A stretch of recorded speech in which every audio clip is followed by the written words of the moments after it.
Hello കൂട്ടുകാരെ, അസ്സലാമു അലൈക്കും വറഹ്മത്തുള്ളാഹി വബറകാതുഹു. എന്തൊക്കെ വിശേഷം? എല്ലാവർക്കും സുഖമല്ലേ? അൽഹംദുലില്ലാഹ്, എനിക്ക് സുഖമാണ് കേട്ടോ. കുഴപ്പമില്ല, റാഹത്താണ്. പിന്നെ എല്ലാവരും ദുആയിൽ ഉൾപ്പെടുത്തണം കേട്ടോ.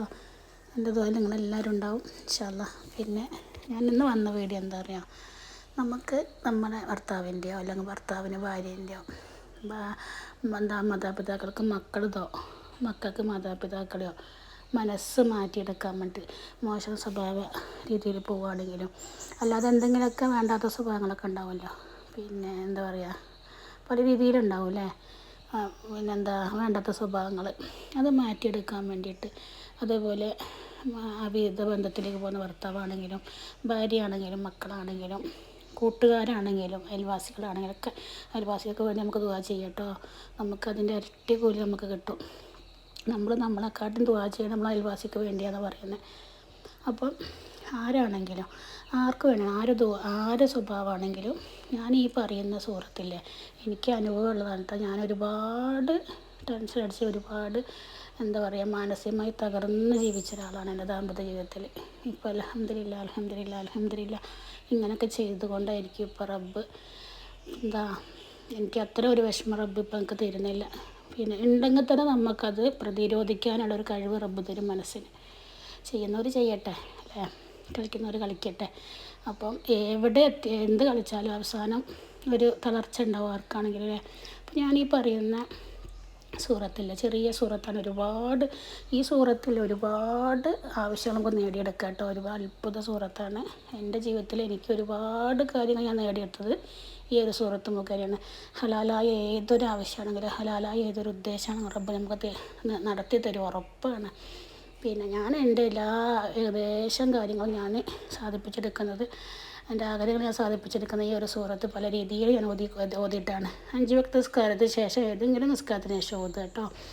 പിന്നെ ഉത്തമമായ സമയം പിന്നെ മഗ്‌രിബിൻ്റെ സമയമായിരിക്കും. ഇതാണ് ആ സൂറത്ത്. അലം നശ്റഹ് ലക സദ്റക. ഈ ഒരു സൂറത്തിലെ ഈ ഒരു സൂറത്ത് നിങ്ങളില്ലേ 17 തവണ, ഒരു ദിവസം 17 തവണ ഓതുക. അത് ആ ഒരു ടൈം നിങ്ങൾ തന്നെ ഇല്ലേ, ആ ടൈം അതിനായിട്ട് മാറ്റി വെക്കുക. ഇടയിൽ സംസാരിക്കുക, ഇടയിൽ എന്താ പറയുക എന്തെങ്കിലും കാര്യങ്ങൾ ചെയ്യുക, ഒന്നും ചെയ്യരുത്. 17 തവണ ഓതാൻ വേണ്ടി അധികം സമയമൊന്നും വേണ്ടല്ലോ അല്ലേ. അപ്പോൾ മക്കളുണ്ടെങ്കിൽ മക്കളോടൊക്കെ പറയും അമ്മച്ചി ഇന്ന കാര്യം ചെയ്യണം, അല്ലെങ്കിൽ ഉപ്പമാർ ചെയ്യുന്നെങ്കിൽ മാതാപിതാക്കൾ ചെയ്യുകയാണെങ്കിൽ പറയാം ഞാനിങ്ങനെ കാര്യം ചെയ്യുകയാണ്, ഓതുകയാണ്, എന്നോട് സംസാരിക്കാൻ വരരുതെന്ന് പറയാം. അപ്പോൾ ഇല്ലേ നിങ്ങൾ എന്ത് ചെയ്യുക അറിയോ, ഈ ഒരു സൂറത്ത് ആദ്യം നിയ്യത്ത് പ്രധാനം കേട്ടോ. നിയ്യത്ത് വെക്കുക, പഠിച്ചോൻ എനിക്ക് ഇന്നിനും വിഷമങ്ങളുണ്ട്, ഇന്ന ആളെ സ്വഭാവം മാറ്റിത്തരണം ഹലാലായ രീതിയിലേക്ക്, ഹൈറായ രീതിയിലേക്ക് അദ്ദേഹത്തിന്, അല്ലെങ്കിൽ അവളെ, അല്ലെങ്കിൽ അവനെ, അല്ലെങ്കിൽ എൻ്റെ മക്കളെ, അല്ലെങ്കിൽ എൻ്റെ മാതാപിതാക്കളെ, അല്ലെങ്കിൽ എൻ്റെ കൂട്ടുകാരെ, ആർക്കാണെങ്കിലും നമ്മൾ നല്ലത് വേണ്ടി ദുആ ചെയ്യാം കേട്ടോ.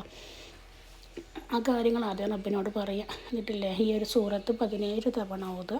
ഓരോ തവണ ഓതുമ്പോഴില്ലേ, ഓതിക്കഴിഞ്ഞാലും ഇല്ലേ നമ്മൾ ആർക്ക് വേണ്ടിയാണ് നമ്മൾ ഓതുന്നത് അവരെ മനസ്സിൽ കണ്ടിട്ട് റബ്ബിനോട് പറയുക ഇന്ന ആളെ സ്വഭാവമാണ് എന്നിട്ട് ദുആ ചെയ്യുക. നിങ്ങളുടെ ആവശ്യം എന്താ വെച്ചാൽ ദുആ ചെയ്യുക. അതേപോലെയല്ലേ 17 പൂർത്തിയാക്കുക. അപ്പോൾ ഇത് ചെല്ലുന്നതിൻ്റെ ഈ ഒരു സൂറത്ത് ഓതുമ്പോൾ ഇല്ലേ മുമ്പ് ഒരു 7 സ്വലാത്ത്, ശേഷം അല്ലെങ്കിൽ 7 11 സ്വലാത്ത് ഓതാൻ ശ്രമിക്കുക കേട്ടോ. ഇത് തുടങ്ങുന്നതിന് മുമ്പായിട്ട് ഒരു 11 സ്വലാത്തോ അല്ലെങ്കിൽ 7 സ്വലാത്തോ ഓതുക. 11 നല്ലത്.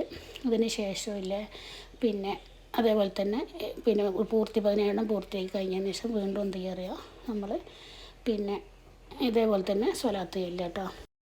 ഈ ഒരു സൂറത്തില്ലേ നമ്മൾ എല്ലാ നിസ്കാരങ്ങൾക്ക് ശേഷം അതേപോലെ തന്നെ 7 തവണ സ്വലാത്ത്, 7 തവണ ഈ അലം നശ്റ്, വീണ്ടും 7 തവണ സ്വലാത്ത് ചൊല്ലിയിട്ട് നമ്മൾ ദുആ ചെയ്യണം. നമുക്ക് പഠിക്കാൻ മടിയുള്ള മക്കളാണെങ്കിലും ഓർമ്മശക്തിക്ക് വേണ്ടിയിട്ടോ, പഠിക്കാൻ ഉന്മേഷമില്ലാത്ത മക്കൾക്ക് വേണ്ടിയിട്ടൊക്കെ നമ്മളില്ലേ, അനുസരണ ഇല്ലാത്ത മക്കൾക്ക് വേണ്ടിയിട്ടൊക്കെ ഇല്ലേ ഈ ഒരു കാര്യം ഓതുക. നമ്മളില്ല ചില മക്കളൊക്കെ, ചില മാതാപിതാക്കൾ പറയുന്നതൊക്കെ മക്കൾ എത്ര പറഞ്ഞാലും അനുസരിക്കില്ല, എന്ത് പറഞ്ഞാലും കേൾക്കില്ല, പഠിക്കാനായിട്ട് ഇരിക്കില്ല. എന്താ പറയുക, ഒരു മക്കളൊരു പരിധി കഴിഞ്ഞപ്പോൾ ധിക്കാര സ്വഭാവം മാറില്ലേ. അങ്ങനെയുള്ള മക്കൾക്ക് വേണ്ടിയിട്ടൊക്കെ ഇല്ലേ ഇതേപോലെ ഓതാട്ടോ. പിന്നെ പഠിക്കാൻ മടി കാണിക്കുന്ന മക്കളൊക്കെ ആണെങ്കിൽ ഞാൻ അതിൻ്റെ വീഡിയോ ഞാൻ ചെയ്തിട്ടുണ്ട്. ഇൻഷാ അല്ലാഹ് ഞാൻ കമൻറ്റ് ബോക്സ് പിൻ ചെയ്യാം കേട്ടോ. അപ്പം അതൊക്കെ നിങ്ങളൊന്ന് കണ്ടു നോക്കുക കേട്ടോ. അപ്പോൾ ഇതേപോലെ ഞാനീ പറഞ്ഞതില്ലേ പിന്നെ ഇപ്പോഴത്തെ കാലഘട്ടത്തിലില്ലേ ഒരുപാട് ആവശ്യമില്ലാത്ത ബന്ധങ്ങൾ, ആവശ്യമില്ലാത്ത ഈ വാട്സപ്പ്, അത് പല രീതിയിലും ആളുകൾ പോകുന്നുണ്ടല്ലേ. അപ്പോൾ നിങ്ങൾ ഈ ഒരു കാര്യം ഇതേപോലെ ചെയ്തു നോക്കുക, ഉറപ്പായിട്ടും എനിക്ക് ഫലം കിട്ടിയതാണ്. എൻ്റെ ജീവിതം കഴിഞ്ഞു എന്ന് ചോദിച്ച ആളാണ് ഞാൻ. ജീവിതം കഴിഞ്ഞു, എൻ്റെ മക്കളും ഞാനും ആരുമില്ലാതെ ജീവിക്കേണ്ട വരുമെന്ന് കരുതി ജീവിച്ച ഒരാളാണ് ഞാൻ. പിന്നെ എന്താ പറയുക, നമ്മളെ ഇണകൾക്ക് മോശം സ്വഭാവം ഉണ്ടോ നമ്മൾ പുറത്ത് പറയാൻ മടിക്കും. എന്താ വെച്ചാൽ നമുക്ക് ഇനി മുന്നോട്ട് ജീവിക്കുന്നുണ്ടെങ്കിൽ നമ്മൾ പുറത്ത് പറയാൻ മടിക്കും അല്ലേ. അപ്പം അങ്ങനെ ആരോടും പറയാൻ കഴിയാത്ത അവസ്ഥയിൽ ടെൻഷനിൽ ജീവിക്കുന്ന ഒരുപാട് ആളുകളുണ്ടാവും അല്ലേ. അപ്പോൾ അതേപോലെ നമ്മൾ ഏതൊരു കാര്യത്തിനും ഇല്ലേ, നമ്മൾ ആരോടും പറയണ്ട, നമ്മൾ റബ്ബിനെ മുറുകെ പിടിക്കുക, നമ്മൾ റബ്ബിനോട് പറയുക. ആര് കൈവിട്ടാലും ഇല്ലേ, പടച്ച റബ്ബ് നമ്മളെ കൈവിടില്ല, ഉറപ്പാണ്. ആര് കൈവിട്ടാലും എല്ലാം കഴിഞ്ഞു, എല്ലാം തകർന്നു പോയി, നമ്മൾ ആരോട് പറയും എന്നുള്ള ചിന്തിക്കരുത്. നമുക്ക് പറയാൻ ആളുണ്ട്, നമുക്ക് നമ്മൾ റബ്ബുണ്ട് എന്നുള്ള ബോധം വരണം. നമ്മൾ എന്താ ചെയ്യാൻ, ആരോടെ പറയാൻ, എന്താ ചെയ്യുക, ഇനി എങ്ങനെ ഞാൻ ജീവിക്കും എന്നുള്ള ചിന്ത ഒരിക്കലും വരരുത് കേട്ടോ. അപ്പോൾ എന്ത് വിഷമം തവക്കൽത്തു അലല്ല, റബ്ബിനെ തവക്കൽ ചെയ്യുക. അപ്പോൾ ഈ ഒരു രീതിയിൽ നിങ്ങൾ ചെയ്ത് നോക്കിട്ടോ ഇൻഷാ അല്ലാഹ്. പിന്നെ 17 അലം നശ്റഹ്, അതിൻ്റെ മുമ്പ് ഒരു 11 സ്വലാത്ത് അല്ലെങ്കിൽ 7 സ്വലാത്ത് ഓതുക. പിന്നെ ഓരോ അലം നശ്റഹും ഓതി കഴിഞ്ഞതിന് ശേഷം നമുക്ക് ആര് സ്വഭാവം നന്നാണ്ട് അവരെ പേര് മനസ്സിൽ കൊണ്ടുവരിക, ആവശ്യങ്ങളും പറയുക. ഇന്ന സ്വഭാവമാണ്, ഇന്ന രീതിയിൽ ആക്കിത്തരുന്ന റബ്ബേ എന്ന് പറയുക. അപ്പോൾ ഇൻഷാ അല്ലാഹ്, അപ്പോൾ എല്ലാവരും എൻ്റെ വീഡിയോ കാണുകയാണെങ്കിൽ ഫുള്ളായിട്ട് കാണുക. ഇത് കുറച്ചധികമുള്ള വീഡിയോ ആണ്, 7 മിനിറ്റ് ഉണ്ട്. ഞാൻ 7 മിനിറ്റൊന്നും അധികം വീഡിയോ ചെയ്യാറില്ല. പിന്നെ ഈ ഒരു വീഡിയോ കണ്ടു കഴിഞ്ഞാൽ നിങ്ങൾക്ക് നല്ലതാണെന്ന് തോന്നി നിങ്ങൾ മറ്റുള്ളവർക്ക് ഇതേപോലെ വിഷമിക്കുന്ന ഒരുപാട് ആളുകളുണ്ടാവുമല്ലോ, അവർക്ക് ഷെയർ ചെയ്ത് കൊടുക്കണേ. അതേപോലെ ഇൻഷാ അല്ലാഹ് അൽഹംദുലില്ലാഹ് അല്ലാഹു അക്ബർ എന്തെങ്കിലും ഒന്ന് കമൻറ്റ് ഇടുക കേട്ടോ. ഇൻഷാ അല്ലാഹ് ഈ ഒരു കാര്യം നിങ്ങൾ ചെയ്തു നോക്ക്. എന്നിട്ട് നിങ്ങൾക്ക് ഫലം കിട്ടിയിട്ടില്ലെങ്കിൽ നിങ്ങൾ എന്താ പറയുക, വേറൊരു കാര്യം കൊണ്ടും കിട്ടില്ല, എനിക്ക് ഉറപ്പാണ്. എന്താണെന്ന് വെച്ചാൽ അത്രയും ഫലമുള്ള ഒരു കാര്യമാണ്, ആ ഒരു സൂറത്താണിത്. ഇൻഷാ അല്ലാഹ് എല്ലാവരും ദുആയിൽ ഉൾപ്പെടുത്തുക. എൻ്റെ ദുആയിൽ നിങ്ങളെല്ലാവരും ഉണ്ടാവും, എല്ലാ ലോകത്തിലെ എല്ലാ മുഅ്മിനീങ്ങളും മുഅ്മിനാത്തുകളും ഉണ്ടാവും ഇൻഷാ അല്ലാഹ്. അസ്സലാമു അലൈക്കും വറഹ്മത്തുള്ളാഹി.